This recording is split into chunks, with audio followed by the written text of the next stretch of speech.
Assalamualaikum warahmatullahi wabarakatuh. Bersua lagi bersama saya Kiki dalam Unmul Podcast. Dan kali ini kita akan membicarakan tentang edukasi vaksinasi COVID-19.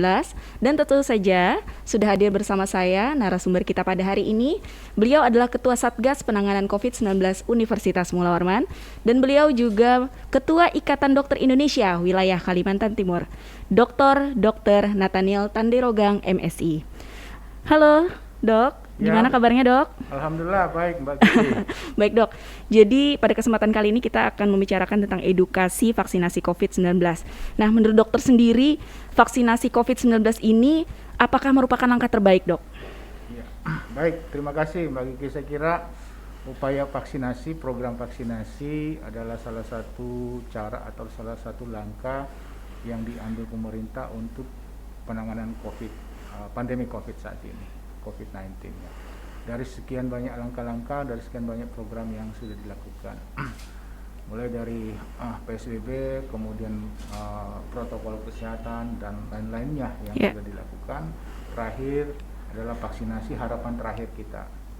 Walaupun juga memang vaksinasi bukanlah hal yang akan menyelesaikan persoalan, tetapi itu adalah upaya-upaya bersama ya yang bisa setidak-tidaknya membantu kita untuk keluar dari pandemi ini. Jadi kalau saya ditanya apakah bisa menyelesaikan persoalan, saya kira jawabannya tidak. Ya, karena harus terakumulasi dari semua program yang ada. Iya. Kira-kira begitu. Jadi mulai dari disiplin dengan protokol kesehatan ditunjang dengan pelaksanaan vaksin yang sudah menyeluruh, saya kira itu sudah bisa menyelesaikan kita. Oh baik Dok. Dari vaksin ini sendiri Dok, itu ada risiko nggak sih Dok kalau kita nggak vaksin?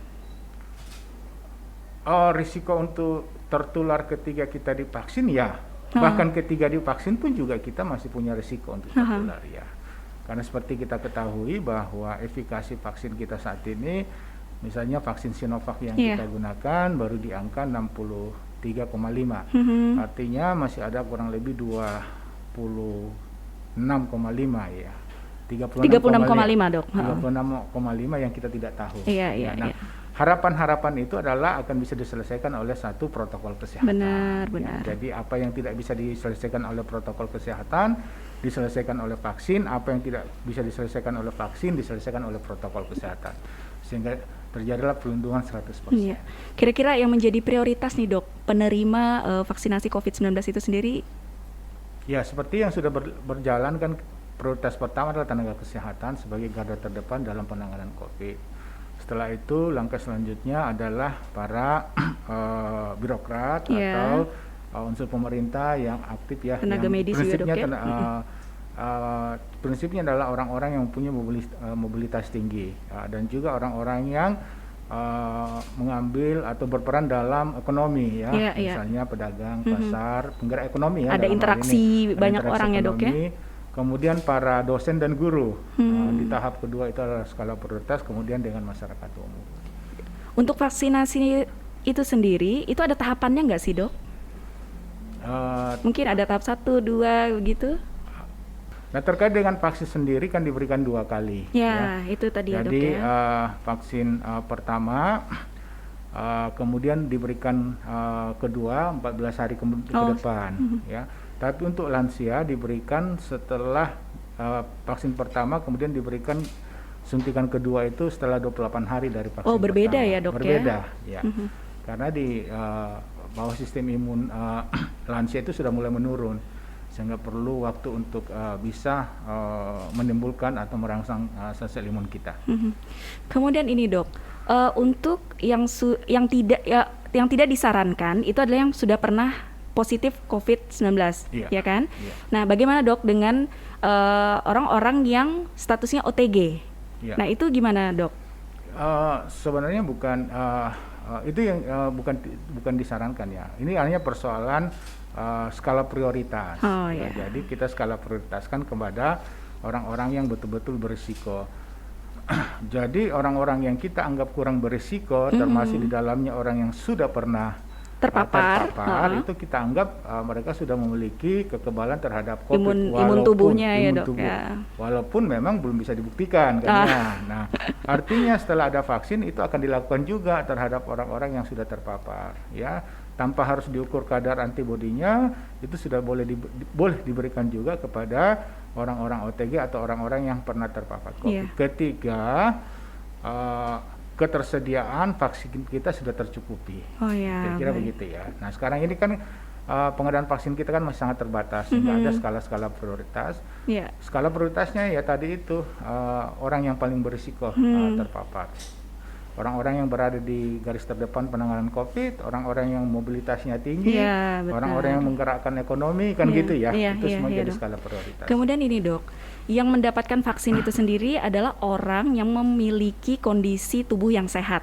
Benar nggak, Dok? Iya, benar. Nah, kemudian ini, Dok, apakah orang tersebut harus swab atau tes antigen dulu, Dok, sebelum divaksin? Saat ini pelaksanaannya tidak demikian. Oh, gitu. Ya, walaupun sebenarnya semestinya dilakukan demikian ya, tapi karena kondisi darurat sehingga itu tidak dilakukan. Berarti datang langsung divaksin gitu, Dok? Tentu dengan ada screening awal kan sebenarnya. Screening antibody itu ya, Dok ya? Bukan screening antibody. Jadi? Screeningnya adalah mulai dari riwayat penyakitnya. Oh iya, baik. Kemudian suhunya harus di bawah harus suhu normal ya. Kalau dia demam tidak boleh ya. Karena orang-orang yang sakit ya, apalagi penyakit akut, infeksi akut itu nggak boleh divaksin. Jadi screeningnya dengan suhu, kemudian dengan tensi. Orang-orang dengan hipertensi di atas 140 itu nggak boleh juga divaksin. Gitu. Nah, jadi itu yang masuk dalam kriteria sehat. Kemudian, Dok, untuk vaksin itu sendiri akan melindungi dalam jangka panjang nggak sih, Dok? Harapannya demikian, tetapi berdasarkan literatur kita saat ini, khusus untuk Sinovac, saya bicara Sinovac, karena yang kita disuntikkan saat ini kan Sinovac dalam tahap awal ya, bahwa literatur menyatakan bahwa daya tahan perlindungan Sinovac ini antara 6 sampai 1 tahun, 6 bulan sampai 1 tahun. 6 bulan sampai 1 tahun. Ya, nanti kita akan evaluasi lagi apakah perlu penyuntikan ketiga misalnya. Karena ini kan pengembangan vaksin itu kan butuh bertahun-tahun ya sebenarnya ya. Tapi karena situasi emergensi, situasi pandemi, sehingga sudah ketiga keamanannya sudah diketahui, kita lakukan langsung Badan Pengawasan Obat dan Minum menyetujui ya. Dalam hal ini persetujuannya bukan persetujuan izin edar, tapi persetujuan emergency use authorization ya namanya ya. Persetujuan digunakan dalam emergensi ya. Walaupun memang sekalian saya menjawab, walaupun memang uji klinis fase 3-nya ya ada yang belum rampung datanya secara keseluruhan, tetapi sudah ada data yang bisa dijadikan dasar oleh Balai POM untuk digunakan mengeluarkan tadi itu penggunaan dalam rangka situasi emergensi ya, emergency use authorization ya. Jadi emergency use authorization atas dasar itu tidak perlu, menurut peraturan WHO kan tidak perlu sampai harus selesai uji klinis fase 3. Ya. Kemudian, Dok, dari vaksin itu sendiri ada efek sampingnya nggak sih, Dok? Siapa tahu mungkin yang sedang menyaksikan takut nih, nanti ada efek sampingnya nih, mungkin nanti demam atau gatal-gatal atau gimana, itu setahu dokter gimana sejauh ini? Sejauh ini laporan yang kita dapatkan dari para nakes kan yang sementara tahap pertama ini kan nakes yang sudah selesai, walaupun di beberapa tempat di Jakarta misalnya sudah mulai pedagang ya. Belum ada laporan yang berdampak efek samping yang berat, tapi efek samping ringan misalnya nyeri pada daerah suntikan itu kan lumrah ya. Kemudian ada yang demam ya, itu lumrah. Kemudian ada yang merasa letih ya, capek ya. Ada rasa kantuk sepertinya yang kayak gitu ya, Dok ya. Macam-macam, tapi semuanya dengan skala ringan ya, yang bisa terselesaikan dalam 1, 2 atau 3 hari ya. Dan semua vaksin pasti memberikan efek itu. Vaksin apapun juga, bukan hanya vaksin COVID, tetapi vaksin-vaksin lain yang selama ini sudah digunakan juga akan memberi efek misalnya demam atau bengkak pada daerah tempat suntikan.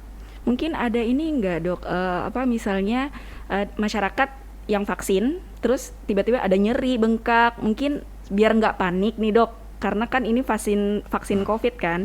Nah, kira-kira apa sih dok yang harus mereka lakukan di rumah, misalnya mungkin dikompres atau seperti apa? Mungkin ada ini nggak dok? Misalnya minum paracetamol kalau demam ya, atau nyeri juga dengan paracetamol itu gitu. sudah lebih dari cukup, atau kompres hangat pada daerah suntikan ketika dia bengkak ya. Kemudian tentu kalau misalnya bengkaknya berlanjut ya segera lapor ke dinas kesehatan atau ke puskesmas terdekat ya, bahwa terjadi efek samping yang cukup terasa ketika mengalami vaksinasi, dan kan ada program untuk KIPI ya, penanganan KIPI kan sudah kejadian ikutan pasca imunisasi itu ada programnya juga. Dan itu secara kontinu dilakukan oleh dinas kesehatan. Kemudian ini dok, dari manfaatnya sendiri mungkin masih masyarakat taunya nih buat COVID nih, dari vaksin ini sendiri. Mungkin ada manfaat yang bisa dokter jelaskan lebih dalam mungkin terkait vaksin COVID-19 ini, selain untuk antibodi virus tersebut. Kan sebenarnya pemberian vaksin kita ini adalah untuk segera mencapai yang kita sebut sebagai herd immunity, ya kan? Jadi kita mempercepat herd immunity, karena kalau kita menunggu semua orang terinfeksi dulu 70% populasi kan harus terinfeksi baru terbentuk herd immunity. Nah, satu-satu cara untuk bisa mempercepat herd immunity adalah dengan vaksinasi. Apa sih sebenarnya herd immunity? Itu adalah memberikan perlindungan kepada komunitas. Setidaknya 70% yang mempunyai herd immunity dapat melindungi 30% masyarakat kita yang rentan untuk terinfeksi. Rentannya karena satu, karena sakit. Rentannya yang dua, karena tidak bisa divaksin ya, karena mempunyai riwayat tadi ya dok, tidak masuk dalam kriteria vaksinasi. Nah, harapannya ketika komunitas sudah mempunyai herd immunity itu bisa melindungi 30% orang tadi itu. Nah, itu bisa mengakhiri pandemi ya. Nah, manfaat lainnya adalah perlindungan terhadap diri sendiri ya. Jadi selain memberi perlindungan kepada diri sendiri, saya juga melindungi orang lain ya, tadi itu herd immunity tadi itu. Jadi ada dua hal yang kita capai dengan pemberian pemanfaatannya vaksinasi itu dok ya.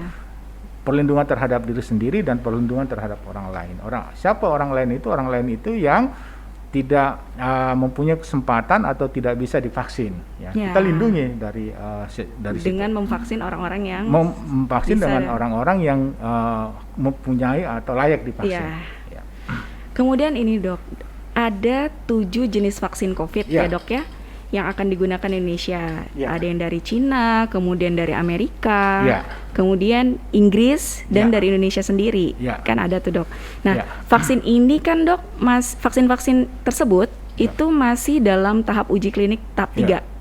Nah, kenapa sih tidak menunggu sampai proses uji klinik tahap 3 selesai? Nah, itu baru didistribusikan. Nah, menurut dokter gimana? Ya itu tadi saya sudah sampaikan di awal, kalau kita nunggu sampai selesai uji klinis tahap 3, waktu kita bisa bisa lebih mundur lagi ya. Sementara pandemi harus kita selesaikan dengan cepat ya, sehingga WHO mengizinkan ya, walaupun belum keluar izin edar, WHO mengizinkan ketika sudah ada emergency use authorization ya.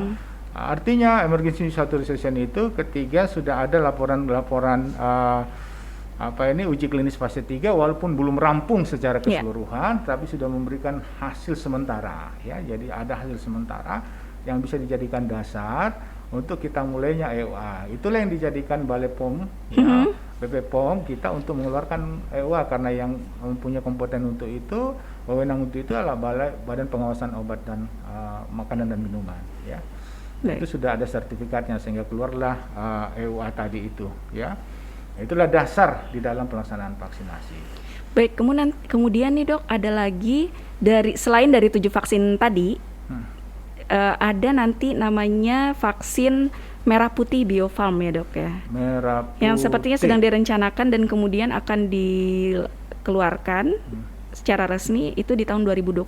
Itu menurut dokter vaksin tersebut Bagaimana vaksin nih, merah Dok? putih ya? Kan ada dua Merah nih. putih kan. Ada dua yang digagas nih, vaksin merah putih sama vaksin Nusantara. Nah, yang Ya. Nusantara mungkin yang sekarang ya, Dok.